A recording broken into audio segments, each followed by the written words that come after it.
Ambani news ಗೆ ಸ್ವಾಗತ. ಪ್ರತಿದಿನ ನ್ಯೂಸ್ ಅಪ್ಡೇಟ್ಗಾಗಿ ಸಬ್ಸ್ಕ್ರೈಬ್ ಮಾಡಿ, ಲೈಕ್ ಮಾಡಿ, ಶೇರ್ ಮಾಡಿ.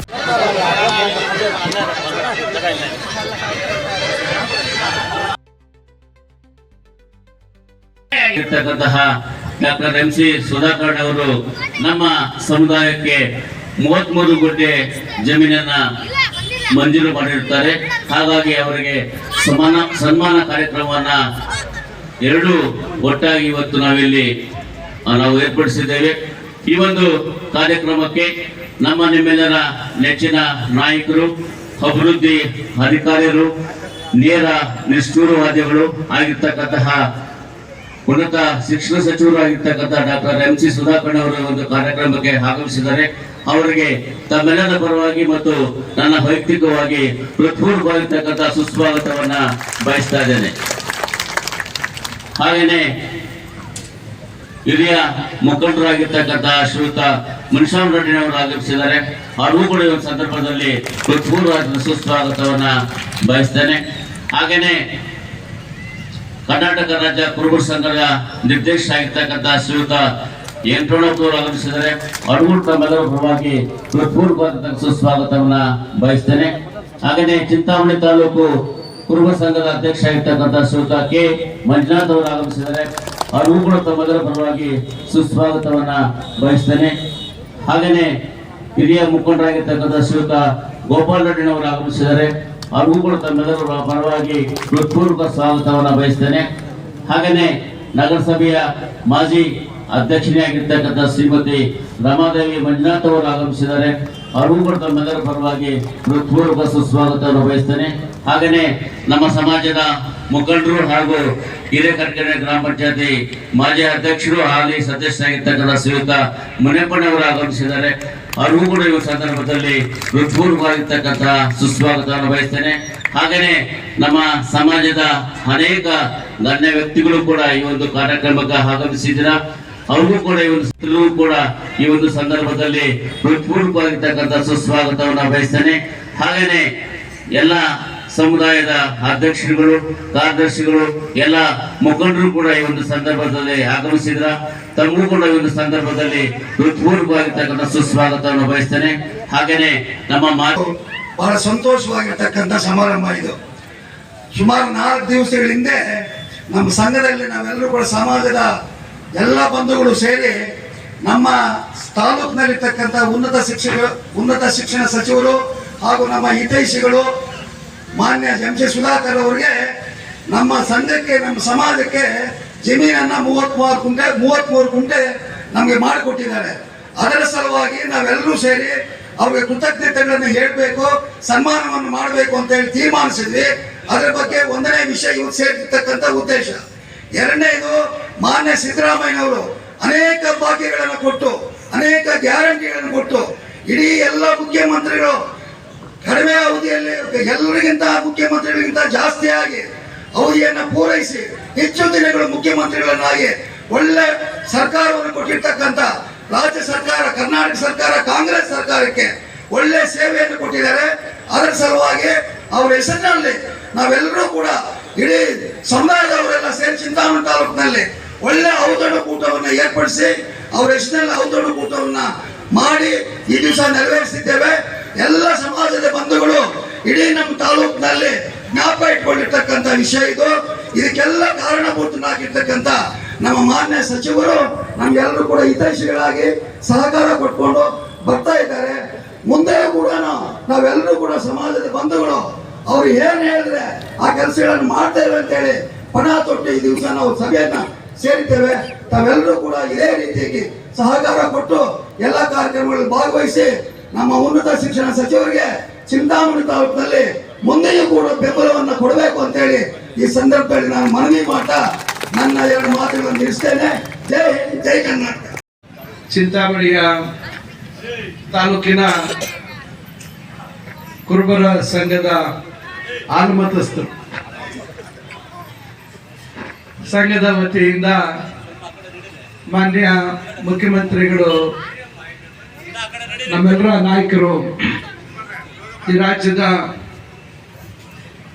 ಬಡವರ ಬಗ್ಗೆ ನಿರಂತರವಾಗಿ ಕಾಳಜಿಯನ್ನ ವಹಿಸಿ ಕಾರ್ಯಕ್ರಮಗಳನ್ನ ಕೊಟ್ಟಿರ್ತಕ್ಕಂಥ ಅಪ್ರತಿಮ ನಾಯಕರಾಗಿರ್ತಕ್ಕಂಥ ಸನ್ಮಾನ್ಯ ಸಿದ್ದರಾಮಯ್ಯ ಸಾಹೇಬರ ಒಂದು ದಾಖಲೆ ಅವಧಿ ಅಂದ್ರೆ ದಿವಂಗತ ದೇವರಾಜ್ ಅರಸ್ ಅವರು ಮೈಸೂರಿನ ಹುಣಸೂರಿನಿಂದ ಬಂದಿರತಕ್ಕಂಥ ದೇವರಾಜ್ ಅರಸ್ ಅವರು ಈ ರಾಜ್ಯದಲ್ಲಿ 7 ವರ್ಷ 238 ದಿವಸ ಅಂತ ಕಾಣ್ತದೆ. 38 ದಿವಸ ಅವರು ಮುಖ್ಯಮಂತ್ರಿಗಳಾಗಿ ಈ ರಾಜ್ಯದ ಆಡಳಿತವನ್ನ ನಡೆಸಿದರು. ಅದಾದ ನಂತರ ಎಷ್ಟು ವರ್ಷಗಳು 79ರಲ್ಲಿ ಅವರು ಬದಲಾವಣೆಯಾಗಿ 79ರಲ್ಲಿ ಬದಲಾವಣೆಯಾಗಿ ಸುಮಾರು 46 ವರ್ಷನ 46-47 ವರ್ಷಗಳ ನಂತರ ಅದೇ ಮೈಸೂರಿನ ಜಿಲ್ಲೆಯವರಾಗಿ ಮೈಸೂರಿನಲ್ಲಿ ಹುಟ್ಟಿ ಬೆಳೆದಿರ್ತಕ್ಕಂಥ ತಮ್ಮ ಈ ಒಂದು ಆಲಮತಸ್ಥ ಸಮುದಾಯಕ್ಕೆ ಸೇರಿರ್ತಕ್ಕಂಥ ಮಾನ್ಯ ಸಿದ್ದರಾಮಯ್ಯ ಸಾಹೇಬರು ಈ ರಾಜ್ಯದಲ್ಲಿ ಈಗ ಆ ದಾಖಲೆಯನ್ನ ಮುರಿದು ಮುಂದುವರಿತಾ ಇರ್ತಕ್ಕಂಥದ್ದು ನಮ್ಗೆಲ್ರಿಗೂ ಬಹಳ ಹೆಮ್ಮೆಯ ವಿಚಾರ, ಬಹಳ ಸಂತೋಷದ ವಿಚಾರ.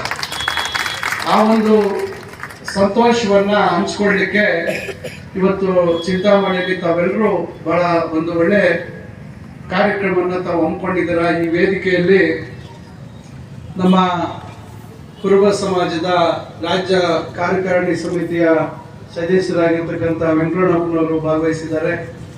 ಮತ್ತೊಬ್ಬರು ತಾಲೂಕಿನ ಹಿರಿಯ ಮುಖಂಡರಾಗಿರ್ತಕ್ಕಂಥ ಚನ್ನಕೇಶ್ವರ ಮುನೇಪಣ್ಣವರಿದ್ದಾರೆ. ತಾಲೂಕಿನ ಕುರುಬರ ಸಂಘದ ಅಧ್ಯಕ್ಷರಾಗಿರ್ತಕ್ಕಂಥ ನಗರಸಭೆಯ ಅರ್ಧ ಕೌನ್ಸಿಲರ್ ಹಾಫ್ ಕೌನ್ಸಿಲರ್ ಆಗಿರ್ತಕ್ಕಂಥ ಮಾಜಿ ಹಾಫ್ ಕೌನ್ಸಿಲರ್ ಆಗಿರ್ತಕ್ಕಂಥ ಮಂಜು ಅವರಿದ್ದಾರೆ. ನಮ್ಮ ಅಣ್ಣನವರಾಗಿರ್ತಕ್ಕಂಥ ನಮ್ಮ ನಗರಸಭೆಯ ಮಾಜಿ ಅಧ್ಯಕ್ಷಣಿ ಶ್ರೀಮತಿ ರಮಾದೇವಿ ಮಂಜುನಾಥ್ ಅವರಿದ್ದಾರೆ. ನಮ್ಮ ಅಣ್ಣನವರಾಗಿರ್ತಕ್ಕಂಥ ಮುನ್ಸಾರ್ ರೆಡ್ಡಣ್ಣವರಿದ್ದಾರೆ. ಮತ್ತು ನಮ್ಮ ಮತ್ತೊಬ್ಬರು ಆತ್ಮೀಯರಾಗಿರ್ತಕ್ಕಂಥ ಗೋಪಾಲ್ ರೆಡ್ಡಿ ಅಣ್ಣವರಿದ್ದಾರೆ. ಮತ್ತು ಇಲ್ಲಿ ಎಲ್ಲರೂ ತಾವೆಲ್ಲರೂ ಇದ್ದೀರಾ. ನಾನು ಎಲ್ಲರೂ ಹೆಸರು ಹೇಳಕ್ ಹೋಗೋದಿಲ್ಲ, ಯಾಕಂದ್ರೆ ಇಲ್ಲಿ ಎಲ್ಲರೂ ನಮ್ಮ ವಿಶೇಷವಾಗಿ ಕುರುಬ ಸಮಾಜದವರು ಮತ್ತು ಇತರೆ ಎಲ್ಲರೂ ನಮ್ಮ ಎಲ್ಲ ಹಿತೈಷಿಗಳು ನಮ್ಮ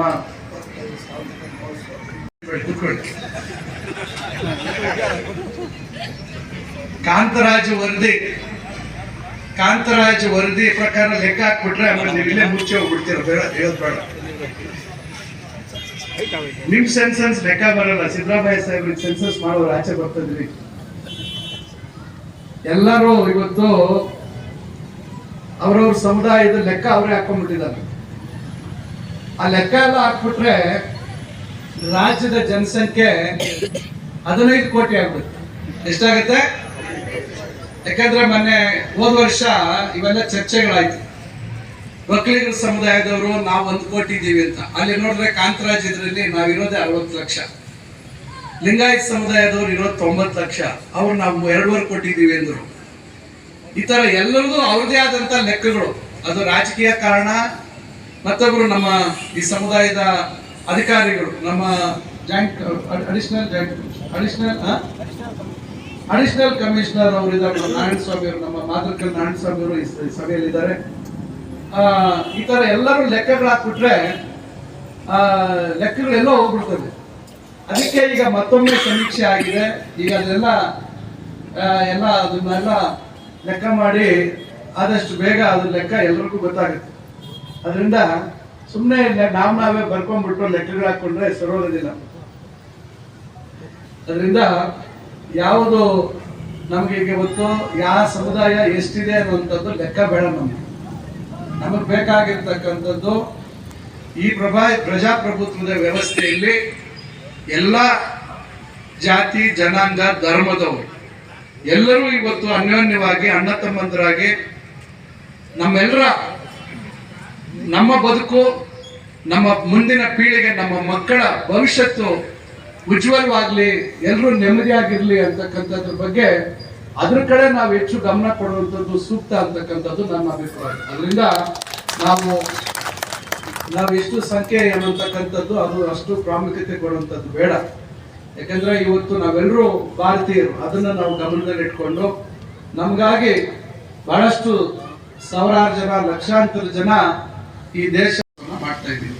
ಅದರಿಂದ ಇವತ್ತು ಏನು ಒಂದು ಕಾರ್ಯಕ್ರಮ ಇದೆ, ಇವತ್ತು ನಾವೆಲ್ಲರೂ ಬಹಳ ಹೆಮ್ಮೆಯಿಂದ, ನನಗಂತೂ ವಿಶೇಷವಾಗಿ ಇಂಥ ಒಬ್ಬ ಮಹಾನ್ ನಾಯಕರ ಸಂಪುಟದಲ್ಲಿ ಸಚಿವನಾಗಿ ಕೆಲಸ ಮಾಡುವಂಥ ಅವಕಾಶ ಅವರು ನನಗೆ ಒದಗಿಸ್ಕೊಟ್ಟಿದ್ದಾರೆ. ಅದಕ್ಕೆ ನಾನು ನನ್ನ ಜೀವನ ಪರ್ಯಂತ ನಾನು ಅವ್ರು ಕೊಟ್ಟಿರ್ತಕ್ಕಂಥ ಅವಕಾಶವನ್ನು ನಾನು ಯಾವತ್ತೂ ಮರೀಲಿಕ್ಕೆ ಸಾಧ್ಯ ಇಲ್ಲ. ಯಾಕಂದ್ರೆ ನಾನು ಒಂದು ರಾಜಕೀಯ ಕುಟುಂಬದ ಹಿನ್ನೆಲೆಯಿಂದ ಬಂದಿರತಕ್ಕಂಥವನು, ತಮ್ಗೆಲ್ರಿಗೂ ಗೊತ್ತಿರುವಂತ ವಿಚಾರ. ಸಣ್ಣ ವಯಸ್ಸಿನಿಂದ ಹತ್ತಿರದಲ್ಲೇ ನಾವು ಮುಖ್ಯಮಂತ್ರಿಗಳನ್ನ, ಮಂತ್ರಿಗಳನ್ನ ನೋಡಿರ್ತಕ್ಕಂಥವ್ರು.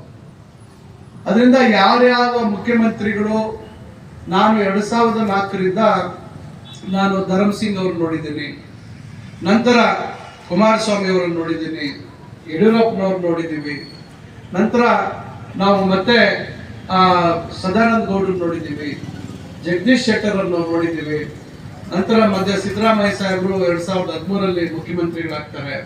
ಅದಾದ ನಂತರ ಮತ್ತೆ ಕುಮಾರಸ್ವಾಮಿ ಆಗ್ತಾರೆ, ಮತ್ತೆ ಯಡಿಯೂರಪ್ಪನವರು ಆಗ್ತಾರೆ, ಮತ್ತೆ ಬೊಮ್ಮಾಯಿ ಅವರು ಆಗ್ತಾರೆ, ಈಗ ಮತ್ತೆ ಸಿದ್ದರಾಮಯ್ಯ ಸಾಹೇಬರಾಗಿದ್ದಾರೆ. ಅದಕ್ಕೆ ಮುಂಚೆ SM ಕೃಷ್ಣ ಅವರನ್ನು ಸಹ ನಮ್ಮ ತಂದೆಯವ್ರ ಜೊತೆಲಿ ನಾನು ನೋಡಿದ್ದೇನೆ. ಅದಕ್ಕಿಂತ ಮುಂಚಿತವಾಗಿ ನಾನು JH ಪಾಟೀಲ್ ಮತ್ತೊಬ್ಬರು ದೇವೇಗೌಡರು ಅವ್ರ ಬಗ್ಗೆ ನನಗೆ ಅಷ್ಟು ನಾನು ಅವ್ರ ಹತ್ರ ಹೋಗಿಲ್ಲ, ನನಗೆ ಅದ್ರ ಬಗ್ಗೆ ಅರಿವಿಲ್ಲ. ಆದ್ರೆ SM ಕೃಷ್ಣ ಅವರಿಂದ ಈಚೆಗೆ ಯಾರ್ಯಾರು ಈ ರಾಜ್ಯದಲ್ಲಿ ಮುಖ್ಯಮಂತ್ರಿಗಳಾಗಿದ್ರು ಅವ್ರ ಹತ್ರ ಒಂದಲ್ಲ ಒಂದು ಸಂದರ್ಭದಲ್ಲಿ ನಮ್ಮ ತಂದೆಯವ್ರ ಜೊತೆ ಹೋಗಿರುವಂಥದ್ದು, ಅಥವಾ ನೇರವಾಗಿ ನಾನು ಶಾಸಕನಾದ್ಮೇಲೆ ನನ್ನ ಒಡನಾಟ ಅಥವಾ ನನ್ನ ಸಂಬಂಧಗಳು ಅವ್ರು ಯಾವ ರೀತಿ ಕಾರ್ಯವೈಖರಿ ಅಂತ ನೋಡಿದ್ದೆ. ಆದ್ರೆ ಇವರೆಲ್ಲರ ಪೈಕಿ SM ಕೃಷ್ಣ ಅವ್ರದ್ದು ಒಂದು ರೀತಿಯಾದಂತ ರಾಜಕೀಯ ಶೈಲಿ. ಆದ್ರೆ ಸಿದ್ದರಾಮಯ್ಯ ಸಾಹೇಬರ ರಾಜಕೀಯ, ಅವರ ಯಾವ ರೀತಿ ಅವರು ಆಡಳಿತವನ್ನ, ಯಾವ ರೀತಿ ಆಡಳಿತದ ಬಗ್ಗೆ ಅವರಿಗೆ ಸಂಪೂರ್ಣ ಮಾಹಿತಿ ಇದೆ ಅಂತಕ್ಕಂಥದ್ದು ಬಹುಶಃ ಯಾರು ನಾನು ನೋಡಿರ್ತಕ್ಕಂಥ ಯಾರು ಮುಖ್ಯಮಂತ್ರಿಗಳು, ವೀರಪ್ಪ ಮೊಯ್ಲಿ ಅವರು ಮರ್ತ್ಬಿಟ್ಟೆ, ಸಾರಿ ಕ್ಷಮಿಸಿ, ವೀರಪ್ಪ ಮೊಯ್ಲಿ ಅವರು SM ಕೃಷ್ಣ ಅವ್ರಕ್ಕಿಂತ ಮುಂಚೆ ನಮ್ಮ ತಂದೆಯವರು ವೀರಪ್ಪ ಮೊಯ್ಲಿ ಅವರ ಸಂಪುಟದಲ್ಲಿ, ಆಮೇಲೆ ನಾನು ಬಂಗಾರಪ್ಪನವ್ರನ್ನು ನೋಡಿದ್ದೀನಿ, ವೀರೇಂದ್ರ ಪಾಟೀಲ್ ಅವ್ರನ್ನು ನೋಡಿದ್ದೀನಿ. ಆದ್ರೆ ಒಡನಾಟ ವೀರಪ್ಪ ಮೊಯ್ಲಿ ಅವರು ಆದ್ಮೇಲೆ ನಂತರ ದೇವೇಗೌಡರು ಆದ್ಮೇಲೆ ಈ ತರ ಆಗಿರ್ತಕ್ಕಂಥದ್ದು. ಅದರಿಂದ ಈ ರೀತಿಯಾಗಿ ನಾವು ಎಲ್ಲರನ್ನು ನೋಡಿರ್ತಕ್ಕಂಥದ್ರಲ್ಲಿ ಸಿದ್ದರಾಮಯ್ಯನವರ ವಿಶಿಷ್ಟತೆ ಬಹಳ ಮುಖ್ಯ. ಯಾಕಂದ್ರೆ ಒಬ್ಬ ಹಣಕಾಸು ಸಚಿವನಾಗಿ ಒಂದು ಸಾಮಾನ್ಯ ಕುಟುಂಬದಿಂದ ಅವರು, ನಾನು ಯಾಕಂದ್ರೆ ತಾವು ನೋಡ್ತಾ ಇದ್ದೀರಾ ಬಹಳಷ್ಟು ನಾನು ನಿಕಟ ಒಂದು ಸಂಬಂಧ ನನಗೂ ಅವ್ರಿಗೂ ಇದೆ. ಯಾವತ್ತು ಬಹಳಷ್ಟು ಹೆಚ್ಚಾಗಿ ನಾನು ಅವ್ರ ಜೊತೆ ಓಡಾಟ ಮಾಡ್ತಾ ಇರ್ತೀನಿ. ಅವರು ಸಮಯ ಸಿಕ್ಕಾಗೆಲ್ಲ ಅವರ ಬಾಲ್ಯವನ್ನ ನೆನಪು ಮಾಡ್ತಾ ಇರ್ತಾರೆ, ಅವರ ಅನುಭವಗಳನ್ನ ಹೇಳ್ತಾ ಇರ್ತಾರೆ, ರಾಜಕೀಯ ಏಳು ಬೀಳುಗಳ ಬಗ್ಗೆ ಹೇಳ್ತಾ ಇರ್ತಾರೆ. ಇವನ್ನೆಲ್ಲ ನೋಡಿದಾಗ ಒಂದು ಸಾಮಾನ್ಯ ಕುಟುಂಬದಿಂದ ಇವತ್ತು ಇಷ್ಟು ಉನ್ನತ ಮಟ್ಟಕ್ಕೆ ಏರ್ತಕ್ಕಂಥದ್ದು ಅಷ್ಟು ಸುಲಭದ ವಿಚಾರ ಅಲ್ಲ. ಏನಾದ್ರೂ ಅವರಲ್ಲಿ ಒಂದು ವಿಶಿಷ್ಟವಾದಂತ ಒಂದು ಗುಣ ಇದ್ರೆ ಮಾತ್ರ ಇವತ್ತು ಅವರಿಷ್ಟು ಮೇರು ಮಟ್ಟಕ್ಕೆ ಬೆಳೀಲಿಕ್ಕೆ ಸಾಧ್ಯ ಆಗುತ್ತೆ. ಆ ಒಂದು ವಿಶಿಷ್ಟವಾದಂತ ಗುಣ ಅವರಲ್ಲಿ ನಾನು ಸದಾ ನೋಡ್ತಾ ಇರ್ತೇನೆ. ನಿರಂತರವಾಗಿ ಏನಾದ್ರೂ ಕಾರ್ಯಕ್ರಮಗಳ ಬಗ್ಗೆ ಚರ್ಚೆ ಮಾಡಿದಾಗ, ಬಡವರ ವಿಚಾರ ಬಂದಾಗ ಈ ರೀತಿ ಇದೆ ಅಂದ್ರೆ ತಕ್ಷಣ ಅವರು ಅದಕ್ಕೆ ಒಂದು ಸೂಕ್ತವಾದಂತ ತೀರ್ಮಾನ ತೆಗೆದುಕೊಳ್ಳುವಂತ ಒಬ್ಬ ವ್ಯಕ್ತಿತ್ವ. ಅದರಿಂದ ಅಂತ ಒಬ್ಬ ನಾಯಕನನ್ನ ನಮ್ಮ ರಾಜ್ಯದಲ್ಲಿ ನಾವು ಪಡೆದಿರ್ತಕ್ಕಂಥದ್ದು ಬಹಳ ನಮ್ಮೆಲ್ಲರ ಅದೃಷ್ಟ ಅಂತಕ್ಕಂಥ, ನಮ್ಮೆಲ್ಲರ ಸೌಭಾಗ್ಯ ಅಂತಕ್ಕಂಥ ಮಾತನ್ನ ನಾನು ಈ ಸಂದರ್ಭದಲ್ಲಿ ಹೇಳಲಿಕ್ಕೆ ಬಯಸ್ತೇನೆ. ಅವರು ಕಾರ್ಯಕ್ರಮಗಳು, ಈಗ ಅವರ ಜೀವನದ ಅನುಭವಗಳನ್ನ ಗಮನದಲ್ಲಿ ಇಟ್ಕೊಂಡು 2013ರಿಂದ 2018ರವರೆಗೂ ಹಲವಾರು ಕಾರ್ಯಕ್ರಮಗಳನ್ನ, ವಿಶೇಷವಾಗಿ ಮಕ್ಕಳ ಶಿಕ್ಷಣಕ್ಕೆ ಸಂಬಂಧಪಟ್ಟಂತೆ ಮಕ್ಕಳು ಅವ್ರು ಹೇಳ್ತಾ ಇದ್ರು, ನಾನು 3 ವರ್ಷ ಒಂದೇ ಜೊತೆ ಚಪ್ಪಲಿ ಹಾಕೊಂಡು ಓಡಾಡ್ತಿದ್ದೆ ಅಂತ ಮಾತನ್ನು ಹೇಳ್ತಾ ಇದ್ರು. ಅವ್ರು ಯಾವ ರೀತಿ ಬೇರೆಯವ್ರ ಮನೆಯಲ್ಲಿ ಊಟ ಮಾಡ್ತಾ ಇದ್ವಿ, ಯಾವ ರೀತಿ ಊಟಕ್ಕೆ ಕಷ್ಟ ಆಗ್ತಿತ್ತು, ಅವರು ಮೈಸೂರಿನಲ್ಲಿ ಎಲ್ಲೆಲ್ಲಿ ಏನೇನು ಮಾಡಿದೆ, ಯಾವ್ಯಾವ ಕಾಲೇಜಲ್ಲಿ ನಾನು ಕೆಲಸ ಮಾಡಿದೆ, ರಾಜಕೀಯ ಅವರು ಲಾಯರ್ ವಕೀಲ ವೃತ್ತಿಯನ್ನ ಅವ್ರು ಯಾವ ರೀತಿ ನೆರವೇರಿಸಿದ್ರು, ಅವರು ಪಾಠ ಹೇಳ್ಕೊಡಂತದಕ್ಕೆ ಹೋಗ್ತಾ ಇದ್ರು, ಕಾಲೇಜಲ್ಲಿ ಪಾಠ ಹೇಳ್ಕೊಡ್ತಾ ಇದ್ರು. ಇವೆಲ್ಲ ಅನುಭವಗಳನ್ನ ಅವ್ರು ಹಂಚ್ಕೊಳ್ಳುವಂತ ಒಂದು ಕೆಲಸವನ್ನ ಮಾಡ್ತಾರೆ. ಈಗ ನಮ್ಮ ಸರ್ಕಾರ 2023 ಬರೋಕ್ ಮುಂಚಿತವಾಗಿ ನಮ್ಮ ಸಿದ್ದರಾಮಯ್ಯ ಮತ್ತು ಕಾಂಗ್ರೆಸ್ ಪಕ್ಷದ ಹೈಕಮಾಂಡ್ ಇವರೆಲ್ಲರೂ ಸೇರಿ 5 ಗ್ಯಾರಂಟಿಗಳನ್ನ ಕೊಟ್ಟರು. ನಾವೆಲ್ಲರೂ ಅದನ್ನ ಮನೆ ಮನೆಗೂ ಅದನ್ನ ಕೊಡುವಂತ ಕೆಲಸ ಮಾಡಿದ್ವಿ. ಅದರಲ್ಲಿ ಸಿದ್ದರಾಮಯ್ಯ ಸಾಹೇಬ್ರದ್ದು, DK ಶಿವಕುಮಾರ್ ಅವ್ರದ್ದು ಸಹಿ ಇತ್ತು. ಅಂದ್ರೆ ಒಂದ್ ರೀತಿ ಚೆಕ್ ರೂಪದಲ್ಲಿ ನೀವು ಯಾವ ರೀತಿ ಚೆಕ್ ಅನ್ನ ಬ್ಯಾಂಕ್ ಅಲ್ಲಿ ನಗದೀಕರಣ ಮಾಡ್ಕೊಳ್ತೀರಾ ಆ ರೀತಿ ನಾವು ನಿಮಗೆ ಕೊಟ್ಟಂತ ಮಾತನ್ನ ನಿರ್ವಹಿಸ್ತೀವಿ ಅಂತಕ್ಕಂಥ ಒಂದು ನಂಬಿಕೆ ಜನರಲ್ಲಿ ಬರ್ಬೇಕು ಅಂತಕ್ಕಂಥ ಒಂದು ಕಾರಣದಿಂದ ಅದನ್ನ ನಾವೆಲ್ಲ ಮನೆ ಮನೆಗೂ ನಮ್ಮ ಮುಖಂಡರು ಎಲ್ಲರೂ ತಗೊಂಡು ತಲುಪಿಸಿದ್ರು. ಅದೇ ರೀತಿ ಜನ ಕೂಡ ಈ ರಾಜ್ಯದಲ್ಲಿ ವಿಶ್ವಾಸವನ್ನು ಇಟ್ಕೊಂಡು 136 ಸ್ಥಾನಗಳನ್ನ ಗೆಲ್ಲಿಸ್ಕೊಟ್ಟಿದ್ದ ಪರಿಣಾಮ ಈಗ ಮಾನ್ಯ ಸಿದ್ದರಾಮಯ್ಯ ಸಾಹೇಬರು 2ನೇ ಬಾರಿ ಮುಖ್ಯಮಂತ್ರಿ ಆಗುವಂತ ಅವಕಾಶ ಆಯಿತು. ಇವತ್ತು ದೇವರಾಜ ಅರಸು ಅವರ ದಾಖಲೆಯನ್ನ ಸರಿಗಟ್ಟಿ ಮುಂದುವರಿತಕ್ಕಂತ ಒಂದು ಅವಕಾಶ ಇವತ್ತು ಲಭಿಸಿತು. ಆದ್ರೆ ಕೊಟ್ಟ ಮಾತಿಂದ ಅವರು ಹಿಂದೆ ಹೋಗುವಂತ ಪ್ರಶ್ನೆನೇ ಇರಲಿಲ್ಲ. ಏನು ಮಾತು ಕೊಟ್ಟರು ಅದೇ ರೀತಿಯಾಗಿ ಅವರು 5 ಗ್ಯಾರಂಟಿಗಳನ್ನ ಕೇವಲ 6 ತಿಂಗಳ ಒಳಗಾಗಿ, ಅಂದ್ರೆ 4 ಗ್ಯಾರಂಟಿಗಳನ್ನ ಕೇವಲ 2.5 ತಿಂಗಳಲ್ಲಿ ಅದನ್ನ ಜಾರಿ ಮಾಡಿದ್ರು. ಯುವ ನಿಧಿ ಅಂತಕ್ಕಂಥ ಕಾರ್ಯಕ್ರಮ 2024 ಜನವರಿ 12ಕ್ಕೆ ಜಾರಿ ಮಾಡಿದ್ರು. ಇದು ಅಷ್ಟು ಸುಲಭದ ಕೆಲಸ ಅಲ್ಲ. ನಾವು ಗ್ಯಾರಂಟಿಗಳ ಭರವಸೆಯನ್ನ ಕೊಟ್ವಿ, ಚುನಾವಣೆಯಲ್ಲಿ ಗೆದ್ವಿ. ಇನ್ನ ಯಾರು ಮುಖ್ಯಮಂತ್ರಿಗಳಂತ ತೀರ್ಮಾನ ಆಗಿಲ್ಲ. ಅಷ್ಟರೊಳಗೆ ಸೋತಂತ ವಿರೋಧ ಪಕ್ಷದವರು ಈ ಗ್ಯಾರಂಟಿ ಅನುಷ್ಠಾನ ಆಗಲ್ಲ, ಸಾಧ್ಯ ಇಲ್ಲ ಅಂತಕ್ಕಂಥದ್ದನ್ನು ಹೇಳ್ತಾರೆ. ಆದ್ರೆ ಏನು ಮುಖ್ಯಮಂತ್ರಿಗಳಾಗಿ ಪ್ರಮಾಣ ವಚನ ಸ್ವೀಕಾರ ಮಾಡಿದ್ರು, ನೇರವಾಗಿ ವಿಧಾನಸೌಧಕ್ಕೆ ಹೋಗಿ ಅವರು 3ನೇ ಮಾಡಿಯಲ್ಲಿ ಸಂಪುಟದ ಸಭೆ ಏನು ಅವತ್ತು 10 ಜನ ಮಂತ್ರಿಗಳಾದ್ರು ಅವರೆಲ್ಲ ಒಳಗೊಂಡಂತೆ ಅವತ್ತು ಅವರು ತಕ್ಷಣ ತೀರ್ಮಾನ ಮಾಡಿದ್ರು ಗ್ಯಾರಂಟಿಗಳನ್ನ ಅನುಷ್ಠಾನ ಮಾಡೋದಕ್ಕೆ ಸಮಿತಿ ಮಾಡಿಕೊಂಡು ವರದಿಯನ್ನ ಮಾಡಿ ನಾವೆಲ್ಲ ಮಂತ್ರಿಗಳಾದ್ಮೇಲೆ ಅದಕ್ಕೆ ಚಾಲನೆ ಕೊಟ್ಟು ಅದನ್ನ ಅನುಷ್ಠಾನ ಮಾಡುವಂತ ಕೆಲಸ ಮಾಡಿದ್ರು. ದುಡ್ಡು ಅನುಭವ, ಆ ಸುದೀರ್ಘವಾದಂತ ಅನುಭವ ಇವತ್ತು ನೀವೇ ಚಿಂತಾಮಣಿಯಲ್ಲಿ ನೋಡ್ತಾ ಇದ್ದೀರಾ ಆಗ್ತಾ ಇರ್ತಕ್ಕಂಥ ಅಭಿವೃದ್ಧಿ ಕೆಲಸಗಳು. ಬಹಳ ಜನ ಹೇಳ್ಕೋಬಹುದು ಅಭಿವೃದ್ಧಿ ಆಗ್ತಾ ಇಲ್ಲ ಅಂತ ಬೇರೆ ಬೇರೆ ಕಡೆ, ಆದ್ರೆ ಚಿಂತಾಮಣಿಯಲ್ಲಿ ತಮ್ಮ ಕಣ್ಣು ಮುಂದೆ ಇವತ್ತು ಆಗ್ತಾ ಇರ್ತಕ್ಕಂಥ ಬದಲಾವಣೆ ತಾವು ನೋಡ್ತಾ ಇದ್ದೀರಾ. ಇವತ್ತು ಏನೆಲ್ಲ ಅಭಿವೃದ್ಧಿ ಕೆಲಸಗಳನ್ನು ನಾವು ಕೈಗೆತ್ತಿಕೊಂಡಿದ್ದೀವಿ ಅದೆಲ್ಲ ನಾನು ಮತ್ತೆ ಹೇಳಕ್ ಹೋಗೋದಿಲ್ಲ. ಮೊನ್ನೆ ತಾನೇ ಮುಖ್ಯಮಂತ್ರಿಗಳು ಹೇಳಿದ್ರು ಶಿಡ್ಲಘಟ್ಟದಲ್ಲಿ ಭಾಷಣ ಮಾಡಬೇಕಾದ್ರೆ ನಾವು ಸುಮಾರು 2,000 ಕೋಟಿ ಅಲ್ಲಿ ಏನು ಹಿಂದೆ ಆಗಿರುವಂತದ್ದು ಬಿಟ್ಟು ನಮ್ಮ ಅವಧಿಯಲ್ಲೇ ಬಹಳಷ್ಟು ಪ್ರಾರಂಭ ಆಗಿರುವಂತದ್ದು ಬಿಟ್ಟು ಅದು ಸುಮಾರು 1,000 ಕೋಟಿಗಿಂತ ಜಾಸ್ತಿ, ಸುಮಾರು 2,000 ಕೋಟಿ ಅಷ್ಟು. ಅದರಲ್ಲಿ ಬಹುತೇಕ 1,300ಕ್ಕಿಂತ ಹೆಚ್ಚು ಕೋಟಿಗಳ ಅನುದಾನದಲ್ಲಿ ಹೊಸ ಕಾಮಗಾರಿಗಳನ್ನ ತಗೊಂಡ್ವಿ. ಕೇವಲ 650 ಕೋಟಿ ಮಾತ್ರ ಹಳೆ ಕಾಮಗಾರಿ ಉದ್ಘಾಟನೆ ಇಟ್ಕೊಂಡ್ವಿ. ಆದ್ರೆ ಅದು ಬಿಟ್ಟು ಬೇರೆ 1,000 ಕೋಟಿಗಿಂತ ಹೆಚ್ಚು ಕಾಮಗಾರಿಗಳು ಕೈಗೆತ್ತಿಕೊಂಡಿದೆ. ಚಿಂತಾಮಣಿಗೆ ವಿಶೇಷವಾಗಿ ಬಹಳ ದೊಡ್ಡ ಮಟ್ಟದಲ್ಲಿ ನಮಗೆ ಎಲ್ಲಾ ರೀತಿಯಲ್ಲಿ ಸಹಕಾರವನ್ನ ಮಾನ್ಯ ಮುಖ್ಯಮಂತ್ರಿಗಳು ಕೊಟ್ಟಿದ್ದಾರೆ. ಅವರು ಅವತ್ತು ವೇದಿಕೆಯಲ್ಲಿ ಹೇಳ್ತಾ ಇದ್ರು, ನನಗೆ ಎಲ್ಲರ ಮುಂದೆ ಭಾಷಣದಲ್ಲಿ ಹೇಳ್ಬಿಟ್ರು, ಎಲ್ಲರೂ ಬಂದು ನನ್ನ ಹತ್ರ ಅನುದಾನ ಕೊಡಿ ಅಂತ ಗಲಾಟೆ ಮಾಡ್ತಾರೆ, ಇವರು ಸುಧಾಕರ್ ಗಲಾಟೆ ಮಾಡಲ್ಲ, ಸೈಲೆಂಟ್ ಆಗಿ ಯಾವಾಗ ಮಾಡಿಸ್ಕೊಂಡು ಹೋಗ್ಬಿಡ್ತಾನೆ ಅಂತ ಹೇಳಿ. ಯಾಕಂದ್ರೆ ನಾನು ಶಾಸಕನಾದಾಗ ಕೇವಲ ಬರೀ 20 ತಿಂಗಳು ಧರ್ಮಸಿಂಗ್ ಅವರ ಸರ್ಕಾರದಲ್ಲಿ ನಮ್ಗೆ ಸರ್ಕಾರ ಆಡಳಿತ ಪಕ್ಷದಲ್ಲಿ, ಆದ್ರೆ ಅವತ್ತು ಸಮ್ಮಿಶ್ರ ಸರ್ಕಾರ ಇತ್ತು. ಮಾನ್ಯ ನಂತರ ಕುಮಾರಸ್ವಾಮಿ ಅವರು ಮುಖ್ಯಮಂತ್ರಿ ಆದರು. ಆದ್ರೆ ಉಳಿದಂತ ಅವಧಿ ಸಂಪೂರ್ಣವಾಗಿ ವಿರೋಧ ಪಕ್ಷದಲ್ಲಿ ನಾನು ಕೆಲಸ ಮಾಡುವಂತದ್ದಾಯ್ತು. ಆದ್ರೂ ಆ ಸಂದರ್ಭದಲ್ಲಿ ಬಹಳ ಹೆಚ್ಚಿನ ಕೆಲಸಗಳನ್ನ ಚಿಂತಾಮಣಿಗೆ ತರುವಂತ ಒಂದು ಪ್ರಾಮಾಣಿಕ ಪ್ರಯತ್ನ ಮಾಡಿ ಇದೆಲ್ಲ ಜೋಡಿ ರಸ್ತೆಗಳು ಮತ್ತೊಂದು ಆ ಸಂದರ್ಭದಲ್ಲಿ ಮಾಡಿದಂಥದ್ದು. ಈಗ ಮೊದಲನೇ ಬಾರಿಗೆ ನನಗೆ ಒಂದು ಆಡಳಿತ ಪಕ್ಷದಲ್ಲಿ ಶಾಸಕನಾಗಿ ಗೆಲ್ಲುವಂತ ಅವಕಾಶ ಆಯಿತು ಮತ್ತು ಮಂತ್ರಿ ಆಗುವಂತ ಒಂದು ಭಾಗ್ಯ ಕೂಡ ನಿಮ್ಮೆಲ್ಲರ ಸಹಕಾರದಿಂದ, ನಿಮ್ಮೆಲ್ಲರ ಒಂದು ಪ್ರೀತಿ ವಿಶ್ವಾಸದಿಂದ ಆಗುವಂತ ಅವಕಾಶ ಆಯಿತು. ಈ ತರ ಅವಕಾಶ ಬಂದಾಗ ನಾನು ಬಿಡ್ತೀನೋ ದಯವಿಟ್ಟು ಯೋಚನೆ ಮಾಡಿ. ವಿರೋಧ ಪಕ್ಷದಲ್ಲೇ ಅಷ್ಟು ನಾನು ಕೆಲಸ ಮಾಡಿದಂಥವನು ಇನ್ನು ಆಡಳಿತ ಪಕ್ಷದಲ್ಲಿ ಸರ್ಕಾರದಲ್ಲಿ ಮಂತ್ರಿ ಆಗಿದ್ದಂತ ಸಂದರ್ಭದಲ್ಲಿ ಈ ತರ ಅವಕಾಶ ಯಾವಾಗಲೂ ಬರೋದಿಲ್ಲ.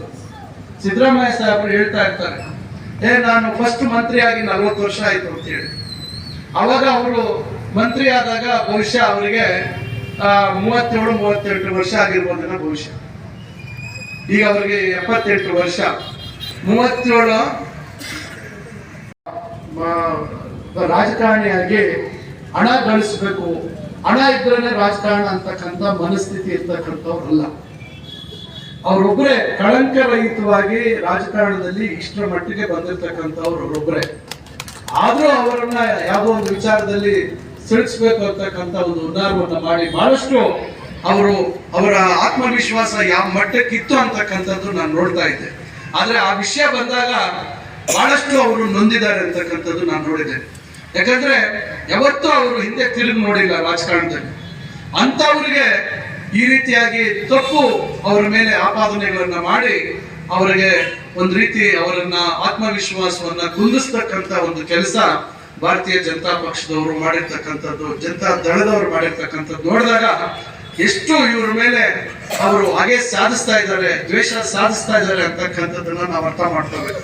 ಯಾಕಂದ್ರೆ ಬೇರೆಯವ್ರ ಮೇಲೆ ಸಾವಿರ ಹೇಳ್ತಾರೆ, ಆದ್ರೆ ಸಿದ್ದರಾಮಯ್ಯನವ್ರ ಮೇಲೆ ಯಾರು ಬೆರಳು ತೋರಿಸುವಂತ ಧೈರ್ಯ ಮಾಡಿರ್ಲಿಲ್ಲ, ಆ ರೀತಿ ಒಂದು ಅವಕಾಶಗಳು ಬಂದಿರಲಿಲ್ಲ. ಆದ್ರೆ ಮೊನ್ನೆ ಇಲ್ಲದೆ ಇರ್ತಕ್ಕಂಥ ವಿಚಾರವನ್ನ ಅವ್ರ ಮೇಲೆ ತೋರಿಸಿ ಅದನ್ನ ದೊಡ್ಡದಾಗಿ ರಾಜ್ಯದಲ್ಲಿ ಬಿಂಬಿಸುವಂತ ಒಂದು ಕೆಲಸವನ್ನ ಮಾಡಿದ್ರು. ಆದ್ರೆ ಎಲ್ಲದಕ್ಕೂ ಸತ್ಯ ಹೊರಬರ್ತಕ್ಕಂಥದ್ದಿದೆ. ಅದರಿಂದ ಇವತ್ತು ಸತ್ಯ ಅವರ ಆತ್ಮವಿಶ್ವಾಸವನ್ನ ಮತ್ತೆ ಮರುಕಳಿಸುವಂತ ಒಂದು ಕೆಲಸ ಆಗಿದೆ. ಅದರಿಂದ ಇವತ್ತು ತಾವೆಲ್ಲರೂ ಇವತ್ತು ಒಂದು ಒಳ್ಳೆಯ ಕಾರ್ಯಕ್ರಮ ಹಮ್ಮಿಕೊಂಡಿದ್ದೀರಾ. ಮತ್ತಷ್ಟು ಏನು ಇಂಥ ಒಂದು ಅವರಿಂದ ಒಳ್ಳೆ ಕಾರ್ಯಗಳಾಗ್ಲಿ ಮಾನ್ಯ ಸಿದ್ದರಾಮಯ್ಯ ಸಾಹೇಬರಿಂದ ಅಂತಕ್ಕಂಥ ಮಾತನ್ನ ಹೇಳಿ, ಈಗ ಏನು ನಾವು ಚಿಂತಾಮಣಿಯಲ್ಲಿ ನಿರಂತರವಾಗಿ ಇವತ್ತು ಜಯಂತಿಗಳು ಮತ್ತೊಂದು ಕಾರ್ಯಕ್ರಮಗಳಾದಂಥ ಸಂದರ್ಭದಲ್ಲಿ ಎಲ್ಲ ಸಮುದಾಯದವರು ಬಂದು ನಮ್ಮ ಹತ್ರ ಕೇಳ್ತಾ ಇದ್ರು. ಯಾಕಂದ್ರೆ 10 ವರ್ಷ ನಾನು ಇರ್ಲಿಲ್ಲ, ಸೋತಿದ್ದೆ. ಆದ್ರೂ ನಮ್ಮ ಪಕ್ಷದ ಮುಖಂಡರು ಯಾರ್ಯಾರು ಸಮುದಾಯದವರು ಇರ್ತಾರೆ ಅವ್ರು ಬಂದು ನಮ್ಮನ್ನ ಮಾತಾಡಿಸಿ ನಮಗೆ ಅಭಿನಂದನೆ ಸಲ್ಲಿಸಿ ಅಥವಾ ಸಂದರ್ಭದಲ್ಲಿ ನಮ್ಮ ಜನಾಂಗಕ್ಕೆ ಸ್ವಲ್ಪ ಜಾಗ ಕೊಡಿಸಿ ಏನಾದ್ರೂ ನಾವು ಚಟುವಟಿಕೆಗಳು ಮಾಡಬೇಕು ಅಲ್ಲಿ ಅಂತಕ್ಕಂಥ ಬೇಡಿಕೆಗಳನ್ನ ಇಡ್ತಾ ಇದ್ವಿ. ಇದು ನನ್ನ ತಲೆಯಲ್ಲಿ ಯಾವಾಗ ಇರ್ತಾ ಇತ್ತು. ಮುಂದೆ ಒಂದು ಅವಕಾಶ ಬಂದಾಗ ಎಲ್ಲ ಚಿಂತಾಮಣಿಯಲ್ಲಿ ಬಹುತೇಕ 100 ಎಲ್ಲ ಬಹಳ ಸಣ್ಣ ಸಮುದಾಯದವರೆಗೂ ನಾವು ಕೊಡಕ್ ಸಾಧ್ಯ ಆಗೋದಿಲ್ಲ. ಯಾಕಂದ್ರೆ ಆ ತರ ಹೋದ್ರೆ ಬಹಳ ಕಷ್ಟ ಆಗುತ್ತೆ, 100 ಎಕರೆ ಬೇಕಾಗುತ್ತೆ. ಅಂದ್ರೆ ಎಷ್ಟು ಸ್ವಲ್ಪ ಒಂದು ಮಟ್ಟಕ್ಕೆ ಜನಸಂಖ್ಯೆ ಇರುವಂತವ್ರಿಗೆ ಎಲ್ಲರಿಗೂ ಒಂದು ಅವಕಾಶ ಮಾಡ್ಕೊಳ್ಳೋಣ ಅಂತ ಈಗ ಒಂದು ಸುಮಾರು 24-25 ಸಮುದಾಯಗಳಿಗೆ ನಾವೀಗ ಮಾಡಿ ಈಗಾಗಲೇ ನಾವು ಇದೇ ನಮ್ಮ ಕನಂಪಲ್ಲಿ ನಮ್ಮ ಏನೀಗ ನಮ್ಮ ನಲ್ಗುಟ್ಟಹಳ್ಳಿ ಸರ್ವೆ ನಂಬರ್ 42ರಲ್ಲಿ ಏನೀಗ ನಮ್ಮ ಇಂಜಿನಿಯರಿಂಗ್ ಕಾಲೇಜ್ ಬಿಲ್ಡಿಂಗ್ ಆಗ್ತಾ ಇದೆ. ಅದ್ರ ಹಿಂದ್ಗಡೆ ಈಗ ಗುಡ್ಡ ಕಾಣ್ತಾ ಇದೆ. ಆದ್ರೆ ಅದಕ್ಕೆ ಒಂದು ಒಳ್ಳೆ ವಿನ್ಯಾಸ ಮಾಡಿಸಿದೀವಿ. ಅದಕ್ಕೆ ರಸ್ತೆನೂ ಮಾಡಿಸ್ತೇನೆ. ಮುಂದಿನ ದಿನಗಳಲ್ಲಿ ರಸ್ತೆಯನ್ನ ಮಾಡಿ ಕರೆಕ್ಟ್ ಆಗಿ ಅದನ್ನ ಬೌಂಡ್ರಿ ಫಿಕ್ಸ್ ಮಾಡ್ಕೊಡ್ತೀವಿ. ಈಗ ನಾವು ಗರಿಷ್ಠ 1 ಎಕರೆ, ಆದ್ರೆ ಕಮ್ಮಿ ಅಂದ್ರೆ 10 ಗುಂಟೆ, ಅದಕ್ಕಿಂತ ಕಮ್ಮಿ ಕೊಟ್ಟಿಲ್ಲ. ನಿಮ್ಗೆ ಅಲ್ಲಿ ಗೊತ್ತಿದೆ, ಇವತ್ತು ಇಂಜಿನಿಯರಿಂಗ್ ಕಾಲೇಜ್ ಬಿಲ್ಡಿಂಗ್ ಬರ್ತಾ ಇರೋದ್ರಿಂದ ಆ ಸುತ್ತಲೂ ಭೂಮಿ ಬೆಲೆ ಏನಾಗಿದೆ ಅಂತ ನಿಮ್ಗೆ ಗೊತ್ತಿದೆ. ಇವತ್ತು ನಾವು ಕೊಟ್ಟಿರ್ತಕ್ಕಂಥ 30 ಗುಂಟೆ ಅಥವಾ 33 ಗುಂಟೆ ಅದ್ರ ಬೆಲೆ ಎಷ್ಟು ಅಂತ ಮೇಷ್ಟ್ರಿಗೆ ಬಹುಶಃ ಗೊತ್ತಿಲ್ಲ, ಮಂಜು ಗೊತ್ತಿಲ್ಲಪ್ಪ. ಅದರಿಂದ ಇವತ್ತು ಇಷ್ಟು ಬೆಲೆ ಬಾಳ್ತಕ್ಕಂಥ ಜಾಗ. ಮತ್ತೆ ಪಾಪ ಯಾರೋ ಮೊನ್ನೆ ಟೀಕೆ ಮಾಡ್ತಾ ಇದ್ದಿಲ್ಲ, ಹೇಳಿದ್ ನೋಡಿದ್ರೆ ನಾನು ಹೆಚ್ಚಾಗಿ ಟೀಕೆಗಳೆಲ್ಲ ನೋಡಕ್ ಹೋಗೋದಿಲ್ಲ. ಯಾಕಂದ್ರೆ ಏನಾದ್ರೂ ಟೀಕೆ ಮಾಡುವಂತವ್ರು ಹೇಳುವಂತದ್ರಲ್ಲಿ ಏನಾದ್ರು ಸ್ವಲ್ಪ ಮೆಟೀರಿಯಲ್ ಇರಬೇಕು, ಸ್ವಲ್ಪ ತೂಕ ಇರಬೇಕು. ಸುಮ್ಮನೆ ಹುಡುಗಾಟಕ್ಕೆ ಯಾರೋ ಮಕ್ಕಳು ಮಾತಾಡಿದ್ರೆ ಆಗೋದಿಲ್ಲ. ಈ ತರ ಜಾಗ ಕೊಟ್ಬಿಟ್ಟು ಜಾತಿಗಳನ್ನ ಬೇರೆ ಮಾಡ್ಬಿಟ್ಟು ಜಾತಿಗಳು ಮತ್ತೆ ವೈಷಮ್ಯ ತಂದ್ಬಿಟ್ಟು ಪಾಪ. ಹಿಂಗಂದ್ರೆ ಕುಣಿಯಕ್ ಬರ್ದಾರನು ನೆಲ ಡಂಪ್ ಬಂದಂಗೆ. 10 ವರ್ಷ ನಿಮ್ಗೆ ಅವಕಾಶ ಕೊಟ್ಟಿದ್ರು, ನೀವು ಯಾವತ್ತೂ ಅದ್ರ ಕಡೆ ಗಮನ ಹರಿಸಿ. ರಾಜಕಾರಣದಲ್ಲಿ ಅಧಿಕಾರ ಲಭಿಸುವಂಥದ್ದು ಮತ್ತು ದೀರ್ಘಕಾಲ ರಾಜಕಾರಣದಲ್ಲಿ ಅದನ್ನ ಉಳಿಸ್ಕೊಂಡು ಹೋಗುವಂಥದ್ದು ಅಷ್ಟು ಸುಲಭದ ವಿಚಾರ. ಸಿದ್ದರಾಮಯ್ಯ ಸಾಹೇಬರೇನು ಸುಲಭವಾಗಿ ಏನು ಮೇಲ್ ಬಂದಿರತಕ್ಕಂಥದ್ದಲ್ಲ. ಅವರು ಸುಮಾರು 2-3 ಚುನಾವಣೆಗಳನ್ನು ಸೋತಿದ್ದಾರೆ. ಅವರೇನು ನಿರಂತರವಾಗಿ ಗೆದ್ಕೊಂಡೇ ಬಂದಿರುತ್ತಲ್ಲ, ಅವ್ರಿಗೂ ರಾಜಕೀಯವಾಗಿ ಹಿನ್ನಡೆ ಆಗಿದೆ. ಇವೆಲ್ಲರ ಜೊತೆಯಲ್ಲಿ ಇವತ್ತು ಈ ರೀತಿಯಾಗಿ ಇಡೀ ರಾಜ್ಯದಲ್ಲಿ ಒಬ್ಬ ಸರಿಸಾಟಿ ಇಲ್ಲದೆ ಇರ್ತಕ್ಕಂಥ, ಅವರಿಗೆ ಸರಿಸಾಟಿ ಇಲ್ಲದೆ ಇರ್ತಕ್ಕಂಥ ಒಬ್ಬ ನಾಯಕನಾಗಿ ಹೊರಹೊಮ್ಮತಕ್ಕಂಥದ್ದು ಅಷ್ಟು ಸುಲಭದ ವಿಚಾರ ಅಲ್ಲ. ಅವರ ತಂದೆ ತಾಯಿಗಳು ಮಾಡಿರ್ತಕ್ಕಂಥ ಪುಣ್ಯ ಕಾರ್ಯ ಮತ್ತು ದೇವರು ಅವರು ಕೊಟ್ಟಿರ್ತಕ್ಕಂಥ ಒಂದು ಅವಕಾಶ. ಇದು ಎಲ್ಲರಿಗೂ ರಾಜಕಾರಣದಲ್ಲಿ ಅಥವಾ ಜೀವನದಲ್ಲಿ ನಾವು ಯಾವುದೇ ಕ್ಷೇತ್ರದಲ್ಲಿರ್ಲಿ ನಾವು ಒಂದು ಉತ್ತುಂಗಕ್ಕೆ ಹೋಗ್ಬೇಕಾದ್ರೆ ಅಷ್ಟು ಸುಲಭದ ಕೆಲಸ ಅಲ್ಲ. ಇವತ್ತು ದೇವರು ಅವರಿಗೆ ಆರೋಗ್ಯವನ್ನು ಕೊಟ್ಟಿದ್ದಾರೆ, ಮತ್ತಷ್ಟು ಶಕ್ತಿ ಕೊಟ್ಟಿದ್ದಾರೆ. ಎಷ್ಟೋ ಸಂದರ್ಭದಲ್ಲಿ ನನಗೆ ಅವ್ರು ನೋಡಿದಾಗ ಇವ್ರಿಗೇನು 77-78 ವಯಸ್ಸು ಆಗಿದೆಯೋ ಇಲ್ವೋ ಅಂತ ನನಗೆ ಡೌಟ್ ಬರ್ತದೆ. ಯಾಕಂದ್ರೆ ಅಷ್ಟು ಅವರಲ್ಲಿ ಇರ್ತಕ್ಕಂಥ ಒಂದು ಲವಲವಿಕೆ, ಅಷ್ಟು ಒಂದು ಏನೋ ಒಂದು ರೀತಿಯಾದಂತ ಎನರ್ಜಿ ಅಂತ ಏನ್ ಹೇಳ್ತೀವಿ ಇಂಗ್ಲಿಷ್ ಅಲ್ಲಿ, ಆ ಎನರ್ಜಿಯನ್ನ ನೋಡಿದಾಗ ಆಮೇಲೆ ನಾನು ಅವ್ರ ಜೊತೆ ಅಲ್ಲಿ ಇಲ್ಲಿ ಓಡಾಡುವಂತ ಸಂದರ್ಭದಲ್ಲಿ ಅವರಿಗೆ ಕಾರ್ಯಕ್ರಮದ ಬಗ್ಗೆ ಒಂದು ಎಲ್ಲ ಮಾಹಿತಿ ಕೊಡ್ತಾರೆ. ಓದ್ಬಿಟ್ಟು ಪಕ್ಕಕ್ಕೆ ಇಟ್ಬಿಡ್ತಾರೆ. ಭಾಷಣ ಮಾಡಕ್ ಹೋದಾಗ ಯಾವ ಪೇಪರ್ ಇಟ್ಕೊಂಡು ಅವ್ರ ಭಾಷಣ ಮಾಡುವಂತ ಸಂದರ್ಭದಲ್ಲಿ ವಿಶೇಷವಾಗಿ ಹಣಕಾಸಿಗೆ ಸಂಬಂಧಪಟ್ಟಂತೆ ಅವರು ಹೇಳುವಂತ ದಾಟಿ, ಅವರಲ್ಲಿ ಇರ್ತಕ್ಕಂಥ ಆತ್ಮವಿಶ್ವಾಸ, ಅವ್ರು ಹೇಳೋದು 4.5 ಲಕ್ಷ ಇಷ್ಟು ಕೋಟಿ ಅಂತ. ಅಂದ್ರೆ ಯಾರು ಅಷ್ಟು ಸಣ್ಣ ಡೆಸಿಮಲ್ಸ್ ವರ್ಗೂ ಇವತ್ತು ಹಣಕಾಸಿನ ಇವೆಲ್ಲ ಹೇಳ್ತಕ್ಕಂಥದ್ದು ಯಾರಿಗೂ ಹೇಳಲಿಕ್ಕೆ ಸಾಧ್ಯ ಆಯ್ತು. ಅಷ್ಟು ಅವರು ಮೆದುಳು ಅಷ್ಟು ಶಾರ್ಪ್ ಅಂತ ಹೇಳ್ತೀವಿ, ಅಷ್ಟು ಚೂಪಾಗಿರ್ತದೆ, ಅಷ್ಟು ಅವರು ಆ ವಿಷಯದ ಬಗ್ಗೆ ಜೀರ್ಣ ಮಾಡ್ಕೊಂಡಿರ್ತಕ್ಕಂಥದ್ದು. ಯಾಕಂದ್ರೆ ನಾನೀಗ 100 ಸಭೆಗಳಲ್ಲಿ ಅವ್ರ ಜೊತೆ ಭಾಗವಹಿಸಿದ್ದೀನಿ, 100 ಕಾರ್ಯಕ್ರಮಗಳಲ್ಲಿ ಅವ್ರ ಜೊತೆ 2.5 ವರ್ಷದಲ್ಲಿ ನಾನು ಓಡಾಡಿದ್ದೀನಿ. ಪ್ರತಿಯೊಂದರಲ್ಲೂ ಅವರಲ್ಲಿ ಒಂದು ವಿಶೇಷತೆ ಇರ್ತದೆ. ಅದರಿಂದ ಅಂತ ನಾಯಕನನ್ನ ನಾವು ಪಡೆದಿರ್ತಕ್ಕಂಥದ್ದು ನಮ್ಮೆಲ್ಲರ ಸೌಭಾಗ್ಯ, ನಮ್ಮೆಲ್ಲರ ಅದೃಷ್ಟ ಅಂತಕ್ಕಂಥ ಮಾತನ್ನ ಈ ಸಂದರ್ಭದಲ್ಲಿ ಹೇಳ್ತಾ, ಅಂತ ನಾಯಕರಿಗೆ ಮತ್ತಷ್ಟು ದೇವರು ಆರೋಗ್ಯ. ನಾನು ಯಾರೇ ಕೃಷ್ಣನ ಯಾರೇ ರಂಗನ, ಯಾರೇ ಕೃಷ್ಣನ ಯಾರೇ ರಂಗನ ಕರೆಯ ಬಂದವರು, ವೇಣು ವಿನೋದನ ಪ್ರಣವ ಪ್ರಿಯನ, ವೇಣು ವಿನೋದನ ಪ್ರಣವ ಪ್ರಿಯನ, ಜಾಣೆಯರ ರಸನ